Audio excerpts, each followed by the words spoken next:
मैं ये मानता हूं कि आपको लंबा समय हो गया, ये बात सच है, इसे छिपाओ नहीं। और बारिश भी बहुत तेज आई है बाहर, ये भी मैं देख पा रहा हूं। लेकिन दुनिया की कोई बारिश, दुनिया की कोई आंधी, दुनिया का कोई तूफान आने वाले समय में बहुजन समाज का रास्ता नहीं रोक सकता। ये मेरा कथन आने वाले 5 से 7 साल में अटल सत्य भारत में होगा। मेरी बात को आप लोग याद रखें। जय भीम जय मंडल वाले मिलकर अब कमंडल का ढक्कन बंद कर देंगे। चंद्रशेखर आजाद। बुंदेलखंड की धरती बांदा में अर्जक संघ के संस्थापक, राजनीति के कबीर महामना राम स्वरूप वर्मा जी व मंडल कमीशन के चेयरमैन बीपी मंडल साहब की जयंती के उपलक्ष्य में ओबीसी महासभा द्वारा आयोजित देश मांगे जातिगत जनगणना कार्यक्रम में अपनों के बीच ओबीसी की रिकॉर्ड टूर भीड़ ने तोड़े सारे रिकॉर्ड। 15 से 20 मिनट आराम से बैठ जाएंगे तो मैं आपसे अपनी बात रख पाऊंगा। अगर आप अनुशासन तोड़ देंगे तो मैं ये बात स्वीकार कर लूंगा कि बारिश में ज्यादा जोर है और मेरी आवाज में, मेरे संघर्ष में कम जोर है। मैं इस बात को मान लूंगा और स्वीकार कर लूंगा। मैं जानता हूं कि हम बहुजन समाज के बाद तमाम तरह की मुसीबतें सहके, रूखा सूखा खाकर अपने घरों को चलाने का काम करते हैं। सुबह से शाम तक खूब मेहनत करते हैं, खूब कठिनाई उठाते हैं, तब जाकर हमारे घरों तक या हमारे भूखे पेटों तक खाना पहुंच पाता है। ये कठिन दौर है। पानी यहां से भी आ रहा है, पानी वहां से भी आ रहा है और पानी हमारे लोगों की आंखों में भी है। वो पानी, जिस पानी को सूखने में अभी कुछ समय और लगेगा, लेकिन मेरा विश्वास अटल है कि वो पानी सूखेगा और हमारे लोगों की आंखों में भी खुशहाली के आंसू आएंगे। मेरी बात को आप याद रखना। इन नौजवान साथियों को छोड़ के बाकी सब लोग अनुशासित हैं। ये जो नौजवान यहां खड़े सामने, एक यही ऐसी टीम है जो अनुशासन तोड़ रही है। इतना प्यारा नाम है बांदा, तो काम भी बांदा जैसे होने चाहिए बताओ। तो बारिश का एहसास छोड़ दो। ये बारिश तो आज आपके आने की खुशी में हो रही है। आपको गर्मी न लगे और अंदर का तापमान अच्छा हो जाए तो कुदरत ने ऐलान भेजा है कि जैसे जिगर भाई ने जब कहा कि ये बहुजन आंदोलन की सबसे मजबूत धरती होगी, तो ये बारिश दवाई दे रही है कि आने वाली फसल भी शानदार होगी, बहुजन समाज के लिए ताकतवर होगी। सम्मानित साथियों, अपनी बात को शुरू करते हुए मैं बहुजन समाज में जन्मे सभी संतों, गुरुओं और महान पुरुषों को नमन करता हूं। मैं नमन इसलिए करता हूं कि मैं उनके योगदान को याद रखना चाहता हूं, क्योंकि बाबा साहब अम्बेडकर ने कहा है कि जो कौम अपना इतिहास नहीं जानती वो कभी भविष्य का निर्माण नहीं कर सकती है। और इतिहास को जानने के लिए इतिहास को पढ़ना पड़ेगा और मैं आज आपको इतिहास के पन्नों में ले चलूंगा। सर्वप्रथम तो जिन महान पुरुषों की जयंती में हम लोग कार्यक्रम मना रहे हैं, महामना भारतीय राजनीति के कबीर कहे जाने वाले विश्वधर रामसू वर्मा जी, और जिनकी आज जयंती है, जिनकी वजह से 52% पिछड़े वर्गों के घरों में तरक्की का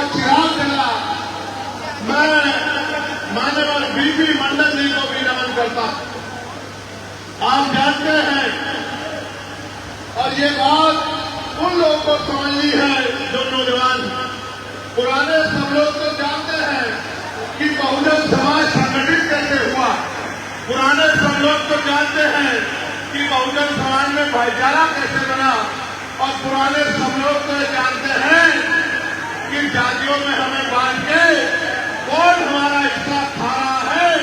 और जातियों को अगर तोड़ के हमने बहुजन समाज में भाईचारा स्थापित कर लिया तो फिर हम इस देश में हाथ फैलाने वाले नहीं, देने वाले लोग बन जाएंगे, ताकतवर लोग बन जाएंगे। वो दिन भी हमसे दूर नहीं होगा। सम्मानित साथियों, मैं आज याद करता हूं बाबू जगदेव प्रसाद कुशवाहा को। मैं आज याद करता हूं जननायक कपूरी ठाकुर को। मैं आज याद करता हूं बाबू शिवदयाल चौरसिया जी को। मैं आज याद करता हूं संत रामवीर प्रजापति जी को। मैं आज याद करता हूं संत काके जी महाराज को। मैं आज याद करता हूं नारायण गुरु को। और जब तक पेरियार लाल यादव, टीवी पेरियार रामानंद स्वामी जैसे महान पुरुषों का नाम नहीं आएगा और उनके साथ साथ राष्ट्रपिता ज्योतिबा फूले, छत्रपति साहू जी महाराज और डॉक्टर बाबा साहब अम्बेडकर और माननीय काशीराम साहब का नाम नहीं आएगा, ये परिवार बहुजन परिवार एकजुट नहीं होता। इतिहास को याद करो साथियों, बहुत अच्छे अच्छे वक्त आपके यहाँ मौजूद है। जब आप इतिहास को याद करोगे तो सबसे पहले जिन लोगों ने कमजोर वर्ग के लोगों को शिक्षा और संघर्ष का रास्ता दिखाया, उनमें सबसे बड़ा नाम अगर किसी का आता है तो वो राष्ट्रपिता ज्योतिबा फूले का आता है, मां सावित्रीबाई फूले का आता है, छत्रपति साहू जी महाराज का आता है। राष्ट्रपिता जाति ज्योतिबा फूले आज के समय में पिछड़ी जाति के रूप में जाने जाते हैं कि वो पिछड़ी जाति से आते हैं जातीय व्यवस्था में। और मौर्य, शाक्य, कुशवाहा, सैनी, ये तमाम उनका वंश है। लेकिन उन्होंने तो अछूतों को, वंचितों को शिक्षित करने का काम किया। उन्हें अपना परिवार मान के पढ़ाने का, आगे बढ़ाने का काम किया। ऐसे ही पूर्वी वंश में जन्मे छत्रपति साहू जी महाराज ने भी इन्हीं वर्गों को 1902 में आरक्षण की व्यवस्था कराकर मुख्य धारा में लाने का काम किया। जब 1902 में उन्होंने व्यवस्था कराई तब ऑपरेशन कम्युनिटी यानी कि बैकवर्ड के नाम से लोग जाने जाते थे। फिर इस आंदोलन को महामना रामसू वर्मा जी ने, बीबी मंडल जी ने, सर छोटू राम ने, महाराज सिंह भारती जी ने, बाबू शिवदयाल चौरसिया जी ने, संत रामवीर प्रजापति जी ने, उनके समकालीन बहुत सारे महान पुरुषों ने इस आंदोलन को चलाने का काम किया। मैंने जिनके नाम लिए हैं वो सब आज की जाति व्यवस्था में पिछड़ी जाति से आते हैं। तो यानी कि जो अधिकार आज हमें मिले हैं उसमें हमारे इस परिवार का बहुत बड़ा योगदान है। उन्होंने तब आगे बढ़ के इस आंदोलन को चलाने का काम किया और फिर बाबा साहब अम्बेडकर ने, माननीय दीना भाना वाल्मीकि जी ने, माननीय काशीराम साहब ने उस आंदोलन को कामयाबी के रास्ते में ले जाने का काम किया। साहित्य के रूप में संत ओम प्रकाश वाल्मीकि जी हो या तमाम बहुत सारे साहित्यकार हो जिन्होंने हमें रास्ता दिखाया। आप ये महसूस करो, अगर वो आपका परिवार न होता तो आपकी तरक्की के लिए संघर्ष क्यों करता। उन्होंने संघर्ष किया, उसकी वजह से आज हम लोग यहाँ खड़े हैं। और अगर आज ये सब पीढ़ी मिलके भाईचारा बना के, एकता बना के संघर्ष करेगी तो आने वाले समय में इनकी आंखों में न आंसू होंगे, न इनके साथ जुल्म जाति कोई कर पाए। सम्मानित साथियों, आज का जो टॉपिक है वो जातिवाद जनगणना है। और जातिवाद जनगणना क्यों होनी चाहिए, इस बात को समझने के लिए समझिए कि दुश्मन बड़ा चालाक है। राजमानेश्वर पवन जी, आपने अपनी बात को जब रखा था सुन रहा था और आपने महामना रामसूर वर्मा जी के लिए कहा कि उनका नारा था कि राष्ट्रपति की या हो मजदूर की संतान और सबको शिक्षा एक समान। और आपको याद होगा मैंने पार्लियामेंट में इस बात को और मजबूती से उठाया और मैंने कहा कि शिक्षा व्यवस्था में कब सुधार होगा जब चाहे राष्ट्रपति हो, प्राइम मिनिस्टर हो, राज्यपाल हो, केंद्रीय मंत्री हो, स्टेट का मुख्यमंत्री हो, स्टेट का मिनिस्टर हो, क्लास 1 का अफसर हो, क्लास 2 का अफसर हो, क्लास 4 का अफसर हो, विधायक हो, सांसद हो, प्रधान परीक्षा ले रहा है, सरकारी सहायता ले रहा है, सरकारी पदों पर बैठा है, उनके बच्चों को सरकारी स्कूल में पढ़ाना चाहिए।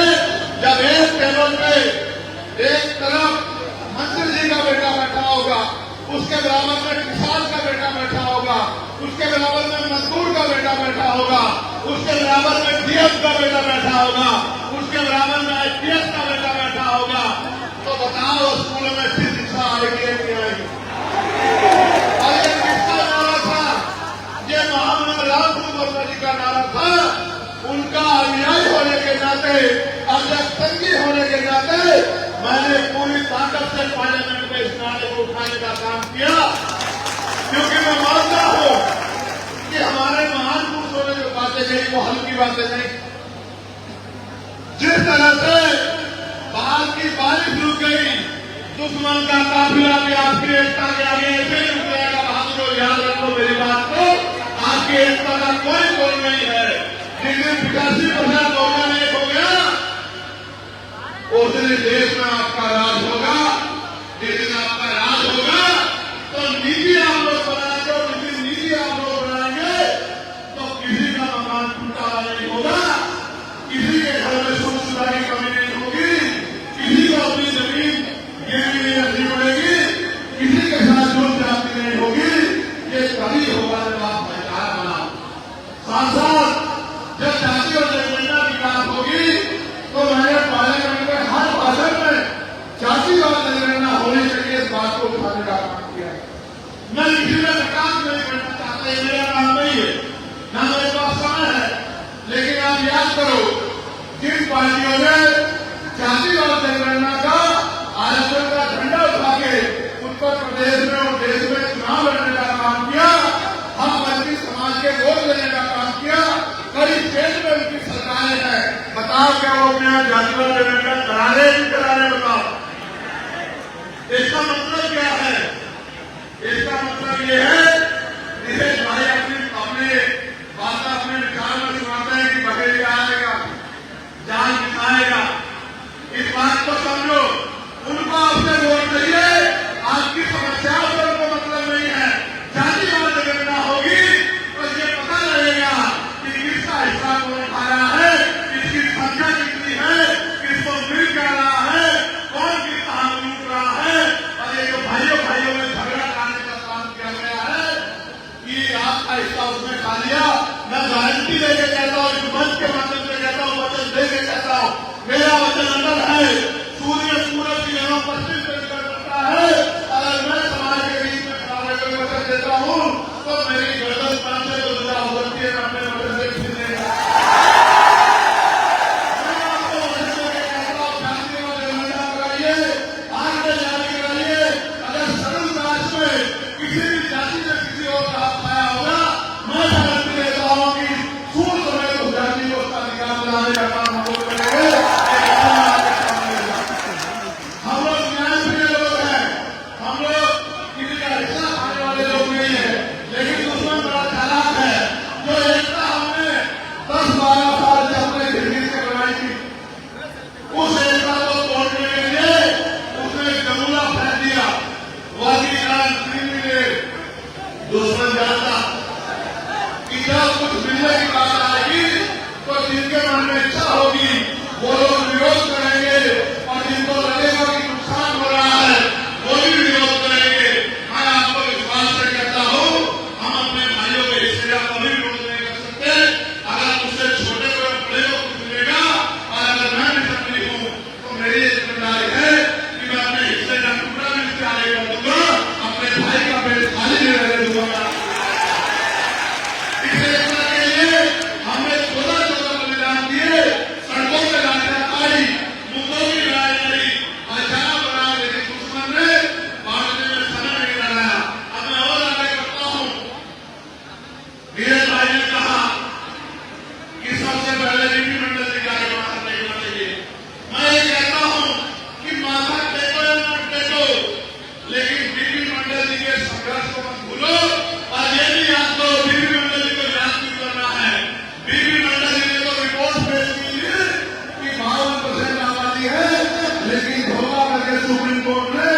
अब समय आ गया है कि निजी क्षेत्रों में भी एससी एसटी ओबीसी के लिए आरक्षण की व्यवस्था होनी चाहिए।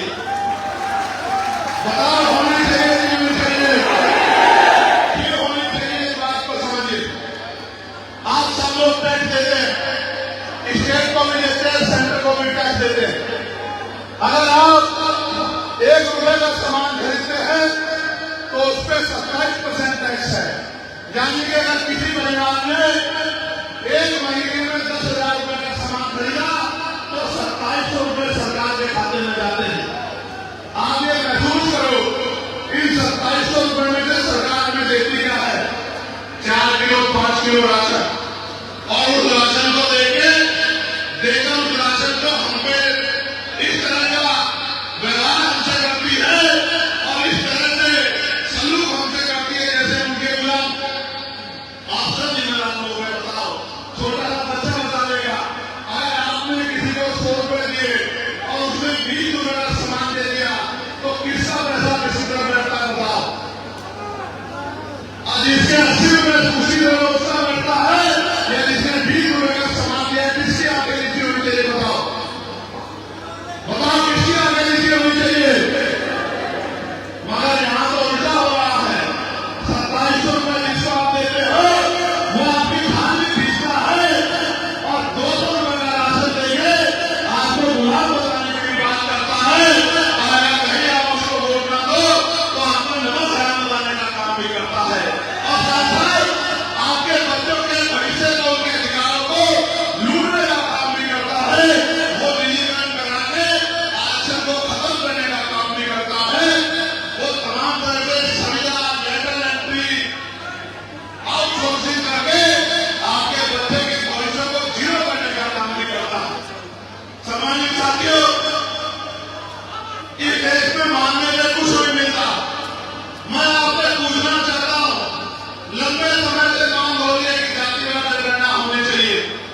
एक बार मुझे हाथ उठा के दोनों ऐसे करके बताओ जो लोग चाहते हैं जातिगत जनगणना। ऐसे धो के उठाओ, अब नीचे करो, दोबारा बताओ कितने लोग चाहते हैं जातिगत जनगणना होनी चाहिए? जरा एक बार आवाज में बताओ, संगठित होके बताओ।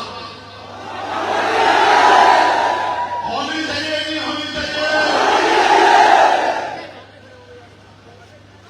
अगर होनी चाहिए तो मांगने से सिर्फ भीख मिलती है, अधिकार छीनने पड़ते हैं। आप जानते हैं, मुझसे ये कहा जाता था कि चंद्रशेखर तो नौजवान है, क्या कर लेंगे? बताओ, पार्लियामेंट में आपका झंडा बुलंद कर रखा है, नहीं कर रखा? बताओ, पूरे 100-700 एमपी एक तरफ और आपका ये अकेला बेटा इतना दबाव झंडा मजबूत है या नहीं है? तो सोचो, जिस दिन मेरे जैसे 40-50 वहां चले गए उसकी क्या होगा? सुनो, जिस दिन हम नारा लगाएगा जय भीम जय मंडल का, उसी दिन हमारे अध्यक्ष कानून बना दिए कि अब कोई नारा नहीं लगाएगा पार्लियामेंट में। हमने कहा मंडल का नारा अंदर भी लगेगा और मंडल का नारा संघों में भी लगेगा। और ये जय भीम जय मंडल वाले इकट्ठा करके ये कमंडल वालों का ढक्कन भी बंद कर देंगे।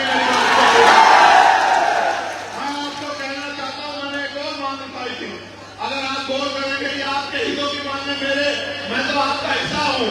मैंने कहा कि चाहे राष्ट्रपति हो, चाहे मुख्यमंत्री, प्रधानमंत्री हो, या डीएम, एसएसपी, एससीओ दरोगा हो, या गांव का प्रधान हो, पीडीसी हो, विधायक हो, मंत्री हो या सांसद हो, उनका इलाज सरकारी अस्पतालों में होना चाहिए, उनके बच्चों का इलाज भी सरकारी अस्पतालों में होना चाहिए। इससे होगा क्या पता आपको? इससे यह होगा कि जब एक बेड पर मंत्री जी का इलाज हो रहा होगा और बराबर के बेड पर मेरे जैसे कोई किसान का बेटा पड़ा होगा, तो अगर उसके ड्रिप जो है मंत्री जी के बढ़िया वाली लग रही होगी तो उससे थोड़ी सी कम बढ़िया वाली हमारे में लग जाएगी। और डॉक्टर साहब भी पूरे हो जाएंगे, बेंगलोर भी भर जाएगा और साथ साथ दवाइयां भी आ जाएंगी। और मैं भी अपने लोकसभा क्षेत्र में नीरज भाई के अस्पतालों में निरीक्षण करके आया। मशीन नहीं है, एक्सरे मशीन, अल्ट्रासाउंड मशीन नहीं है, ईसीजी मशीन नहीं है, और तो डॉक्टर नहीं है, महिला डॉक्टर नहीं है, और तो और आप मत पूछो, ऑक्सीजन नहीं है। ये वो उत्तर प्रदेश है जहां गोरखपुर में सैकड़ों बच्चों की जान ऑक्सीजन की कमी से गई। और यहां तरफ कोरोना काल कितने लोगों को तरफ तरफ के जान चली गई, लेकिन ऑक्सीजन नहीं उपलब्ध करा पाई सरकार। और याद करो, ये वही क्षेत्र है जहां से बड़े पैमाने में मजदूरी के लिए लोग जाते हैं। कोरोना काल याद होगा, ये बड़ी बड़ी बातें करने वाली सरकार मजदूरों को जाने के लिए बस ट्रेन की व्यवस्था भी नहीं करा पाई। ये हैसियत है सरकारों की। आप समझो, एक तरफ ये फूल बरसाते हैं,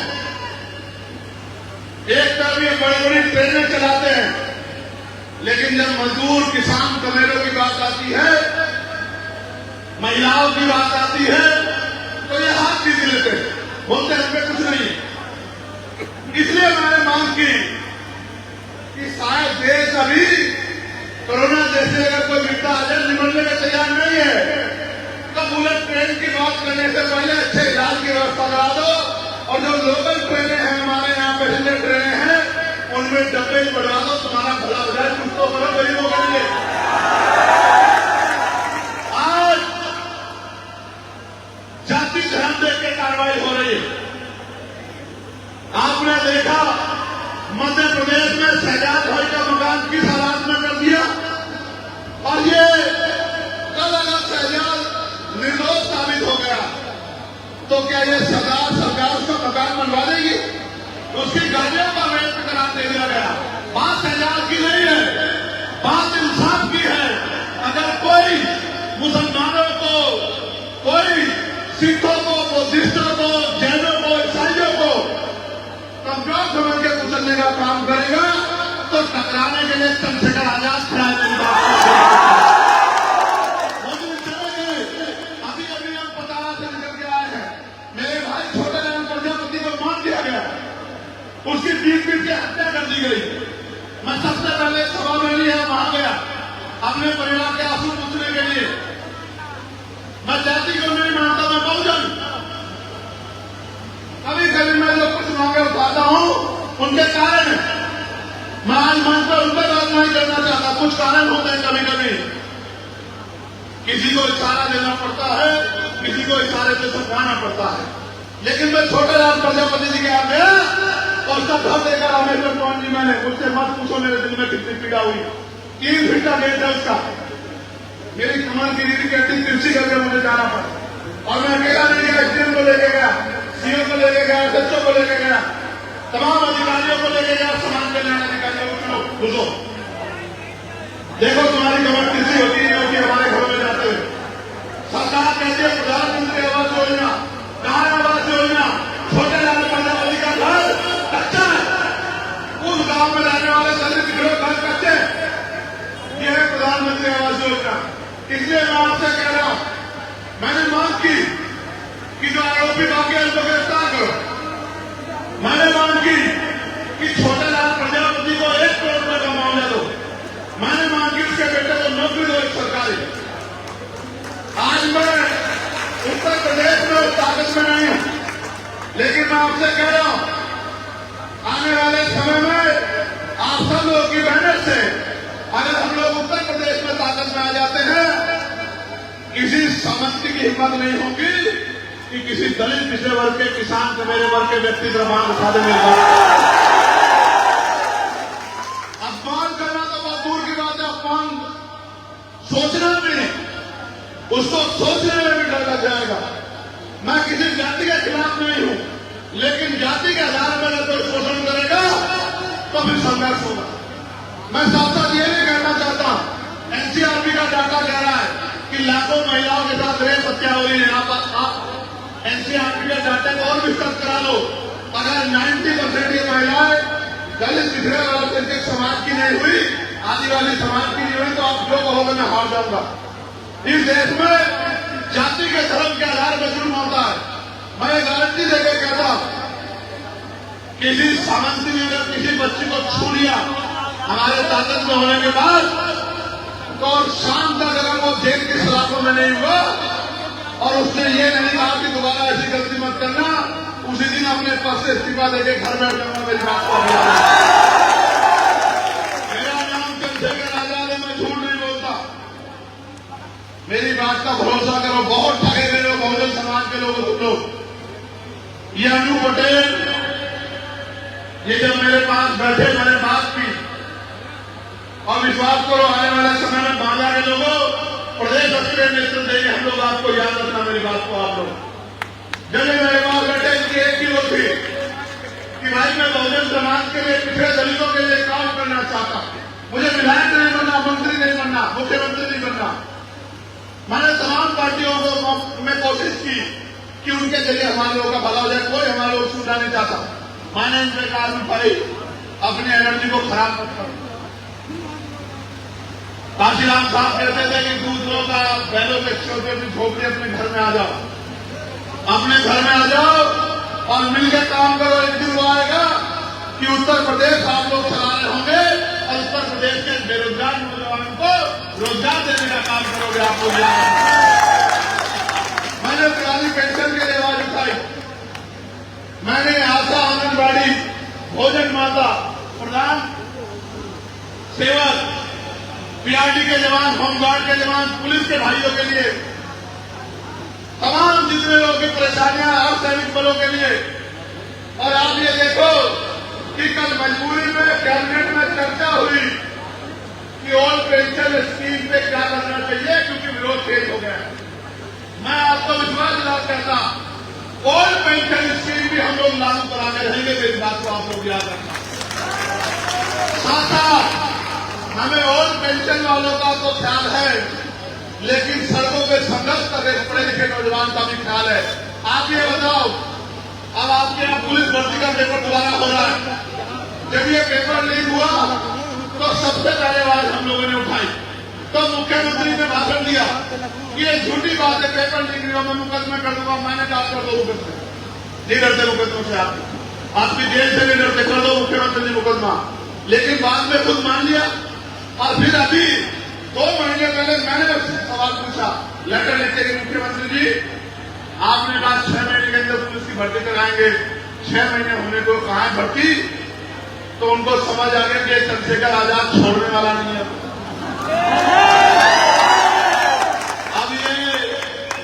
अब ये 65-70 साल वाला नेता जी है जो सुबह कुछ कहता, शाम को कुछ कहता, भूल जाता।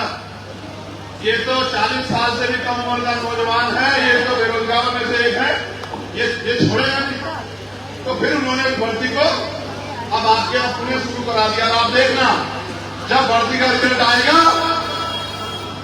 तो कितने बच्चों को, नौजवानों को रोजगार मिलेगा, ये आपको खुद पता लग जाएगा। ये देना नहीं चाहती सरकार। और इसका उदाहरण 69,000 शिक्षक भर्ती। मेरे भाई यहाँ बैठे उन्होंने देखा किस तरह से हमने 69,000 शिक्षक भर्ती में लड़ाई लड़ी। 5 दिन खुले आसमान के लिए सड़क पे, तख्ती सड़क पे सो के हमने संघर्ष किया। 6,800 नौकरियों की लिस्ट जारी करवाई। फिर वो लोग हाईकोर्ट चले गए, वो नौकरियां रोक दी गई और फिर उनको न्याय मिलने की उम्मीद जगी है।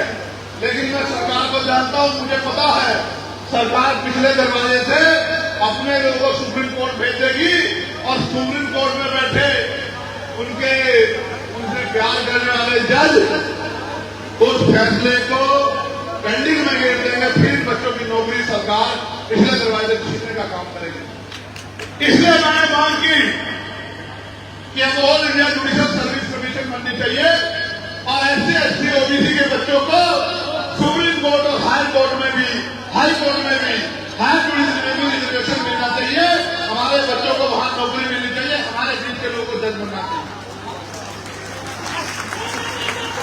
अब मैं आपसे कहना चाहता कि ये सारे काम तभी होंगे जब राजनीतिक शक्ति बनाओगे, और राजनीतिक शक्ति वोट से बनती है। मैं किसी को बुरा नहीं कह रहा, आपने सबका साथ दिया। आप बताओ क्या मेरा अधिकार आप पे कुछ बैठता है, नहीं बैठता है? जो लोग कहते हैं कि बैठता है वो दोनों हाथ खड़े करो। उधर के लोगों ने कम हाथ उठाया, जरा देख रहा लीजिए करो। ये बताओ आपके आने वाली पीढ़ियों का देश में क्या होगा? कोई जवाब है आपके पास? बाबा साहब ने पॉलिटिकल पावर इधर मास्टर की राजनीतिक सत्ता वो चाबी है जो सारी समस्याओं को हल कर सकती है, और वो चाबी आपके जूठे में है। जिसका बटन दबाओगे उसके पास ताकत आ जाएगी। अच्छा बताओ, जब चंद्रशेखर आजाद समाज पार्टी से ताकत होगी तो बताओ आपके हाथ खाली हो गए क्या? बताओ।